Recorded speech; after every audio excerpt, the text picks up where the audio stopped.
let's get into a little totals, Cat. We hit the last total I gave out.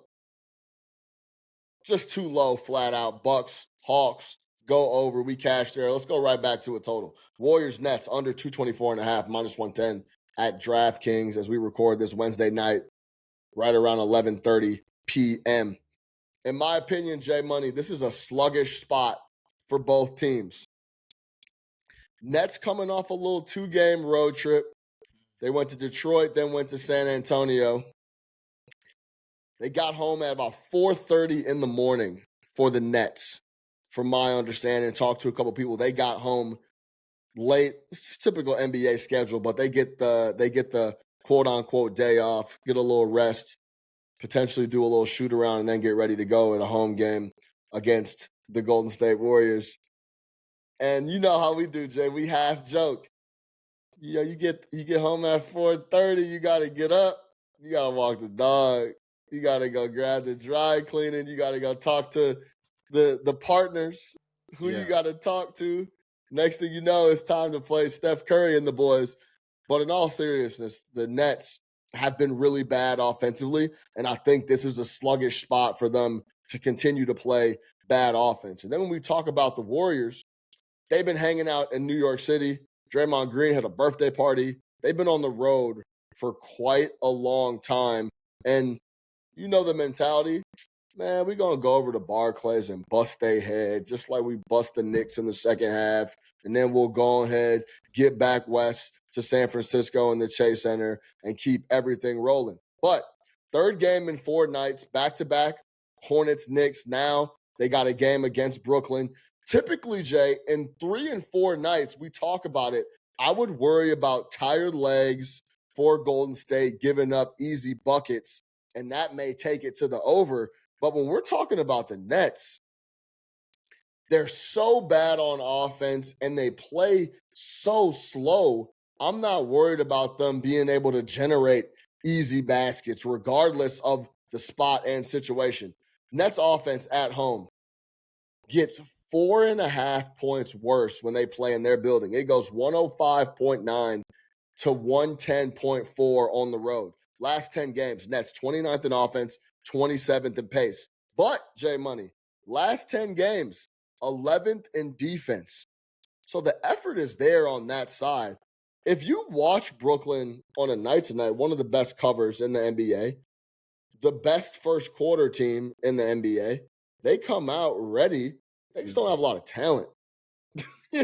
They're trying to figure out how Fernandez is trying to figure out who he wants to put on the floor still and how, he wants to go about his business. But they've been playing tough last 10 games, as I mentioned, 11th in defense. Then when we talk about Golden State, the pace since Jimmy Butler showed up about 11 games. I think he's played in 10, 100 possessions per game. That's 20th in the NBA. And then they're second in defense. They haven't played the toughest offenses, though. This is another spot.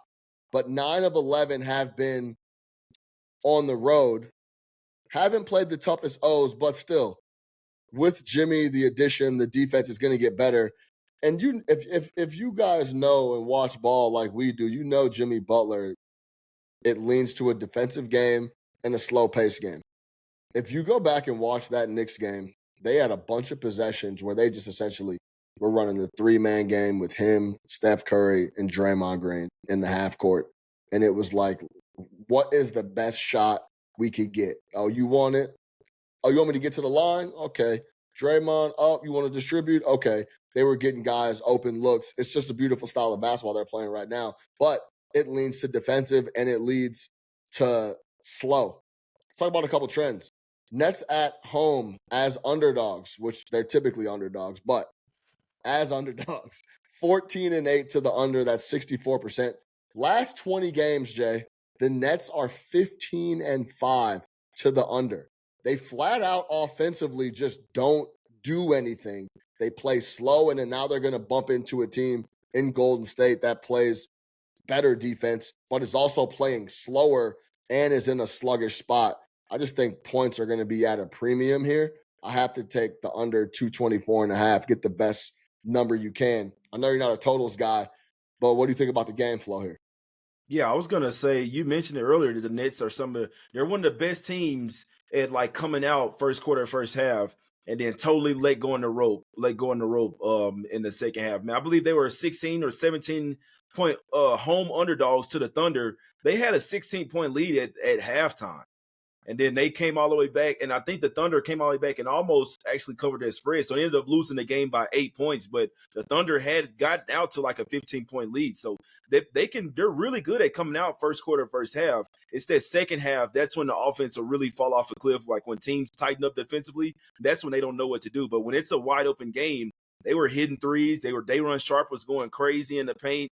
But yeah, like I said, when the Thunder really ratchet up the defense, the Nets, they literally couldn't score anything, man. They scored 20 points in that third quarter and 25 in the fourth quarter as well of that game that I was talking about versus Thunder. So you never know when they're going to have a sub 20-point quarter, and that could definitely help your under out in this one. So if it was me, I would be leaning towards Nets, possibly first quarter, first half in this one. No look on a total for me here. Brooklyn Nets in the first quarter are number one in the NBA, 39, 20, and 2 ATS. They have been really, really underappreciated early on. Yeah, I mean, that works with my game flow. That's how I see the game. The number is 10. First of all, the total is 224 and a half. The number being 10, I thought this number would be like 12 and a half, 13, if I'm being completely honest. So I think I had it 12 and a half when I was going through and kind of putting numbers together. So I see it 10. I just see it being a lower scoring, quote unquote, tighter game than a lot of folks are expecting.